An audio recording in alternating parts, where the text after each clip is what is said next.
La semana pasada, la Agencia de Naciones Unidas para los Refugiados Palestinos decidió cerrar temporalmente su sede principal en Israel. La razón, las constantes manifestaciones a las afueras del edificio que llegaron a su punto máximo de tensión el jueves por la noche cuando residentes israelíes encendieron hogueras en dos lugares del perímetro del recinto. Tanto el secretario general de la ONU, Antonio Guterres, como el comisionado general de la UNRWA, Philippe Lazzarini, condenaron el ataque. ¿Qué pasará ahora con las operaciones de la organización y cómo está el panorama general? Lo vamos a conversar con Raquel Martí, directora ejecutiva del Comité UNRWA España. Raquel, un gusto saludarte, gracias por estar en France 24. Hola, ¿qué tal? Gracias a ustedes. Quiero comenzar preguntándote, la decisión de cerrar la sede en Israel es temporal, ¿cierto? ¿Qué debe pasar para que vuelva a las operaciones de manera normal? Bueno, tengo que decir que la sede no está en Israel, sino en Jerusalén Este, y Jerusalén Este sigue siendo considerado territorio palestino para Naciones Unidas. Es ahí donde se encuentra la sede de UNRWA. De momento la decisión es temporal y hasta que no se garantice la seguridad de nuestros trabajadores y la seguridad de las instalaciones, UNRWA ha decidido su cierre temporal. No solamente se prendió fuego en el perímetro de la organización, sino que también se lanzaron piedras contra el personal de UNRWA y además hay que señalar que UNRWA tiene un depósito de gasoil dentro de las instalaciones, que es el que suministra combustible a todo el parque móvil de UNRWA, y si el incendio hubiera llegado a estos almacenes de combustible, tendríamos que haber lamentado muchísimos daños, no solamente al personal de UNRWA que se encontraba trabajando en las instalaciones, sino en todos los edificios colindantes, que es una zona residencial donde viven muchos palestinos y muchos israelíes.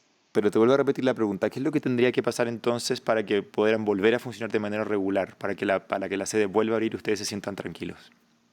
Pues que el gobierno israelí se comprometiera a la seguridad de las instalaciones y de los trabajadores.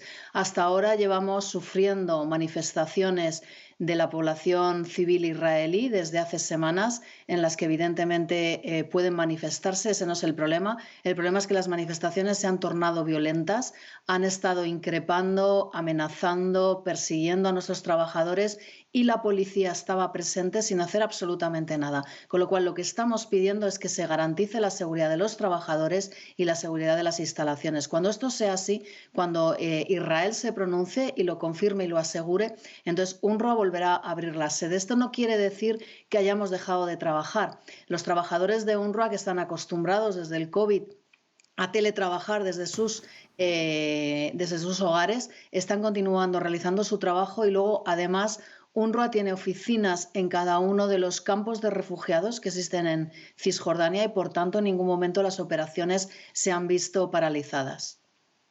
Es además una obligación, o debería ser una obligación, ¿verdad?, del gobierno israelí proteger a los trabajadores de organizaciones humanitarias, en este caso también UNRWA, ¿verdad? Por supuesto, es así. Israel forma parte de Naciones Unidas y esto es una agencia de Naciones Unidas, con lo cual tiene que ser garantizada su seguridad por parte del gobierno israelí, que además es la potencia ocupante en el territorio palestino.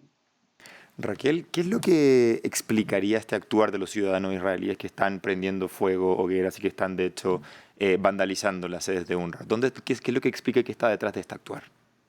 Bueno, se debe a la criminalización que ha estado llevando a cabo el gobierno de Israel contra la agencia, estar acusando a la agencia de colaborar con Hamás, estar constantemente tergiversando el mandato de la agencia. Esto es lo que ha hecho que algunas personas de la Municipalidad de Jerusalén, algunos miembros electos de la Municipalidad de Jerusalén, hayan sido quien haya incitado a la población israelí a realizar estas manifestaciones. Y esto es resultado, como digo, de la criminalización que está haciendo el gobierno de Israel sobre UNRWA, porque tiene un claro objetivo, y esto no es algo que digamos nosotros, es algo que ellos mismos han confirmado, que es acabar con la agencia. Y para ello no solamente están realizando las manifestaciones, sino que nos han bloqueado, por ejemplo, la cuenta bancaria que tenemos en Israel para pagar a los proveedores israelíes, han prohibido a los proveedores israelíes trabajar con nosotros, tenemos un cargamento en un puerto israelí bloqueado porque no podemos sacarlo, un cargamento de ayuda humanitaria,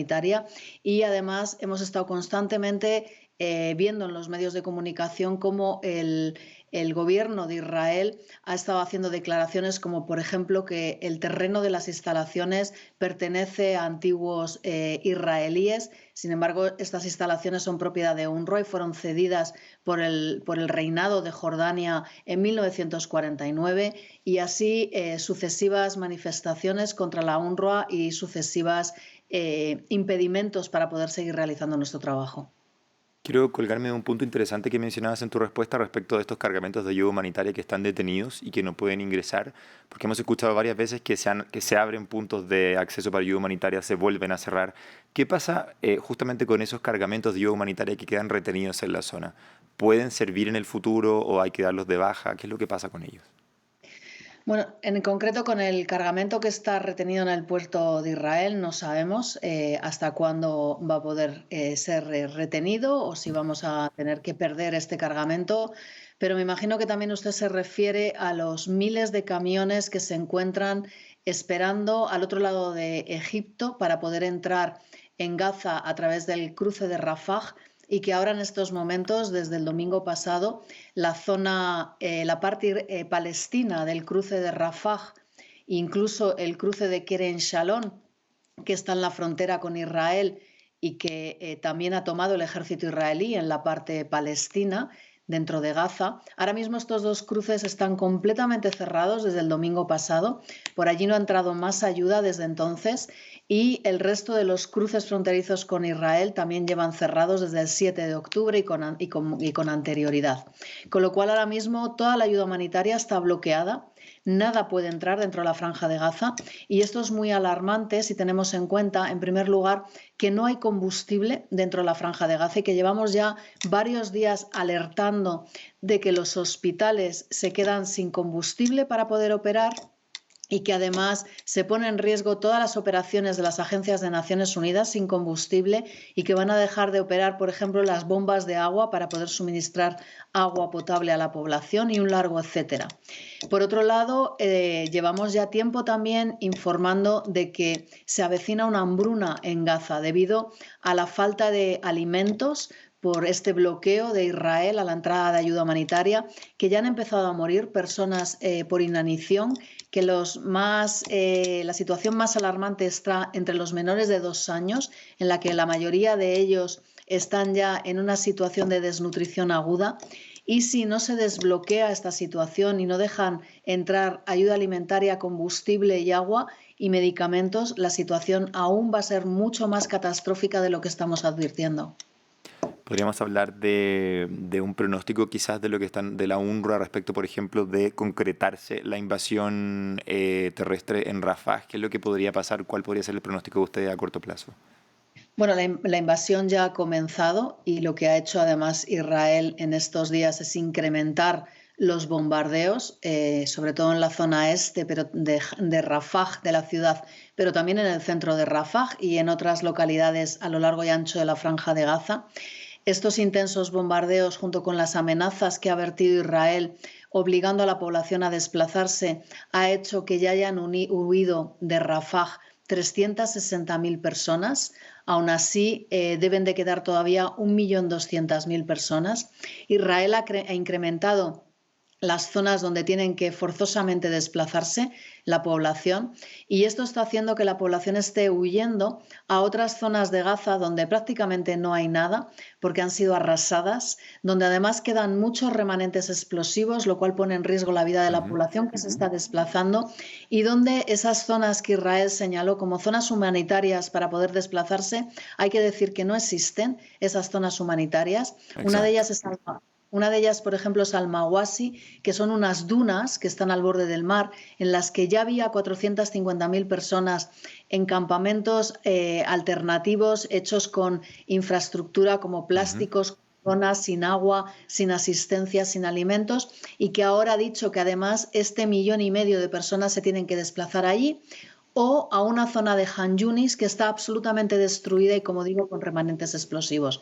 Es decir, que la gente tiene que forzosamente volver a desplazarse de Exactamente. Rafah a otros lugares donde el ejército israelí le había dicho a la población que se desplazara a Rafah porque era una zona segura y ahora Y vuelve ahora a vuelven a pedir hacerlo. desplacen y no hay ningún lugar seguro. Anoche estuvieron bombardeando la zona media de Gaza, estuvieron bombardeando el norte de Gaza, estuvieron bombardeando Rafah. Hay un montón de nuevas víctimas a lo largo de estas últimas horas y Ujú. realmente no hay ningún lugar seguro. Como no hay ayuda humanitaria ya para la población, se están acabando todas las reservas y como no va a haber gasolina, combustible en breve porque tampoco nos están dejando usarlo.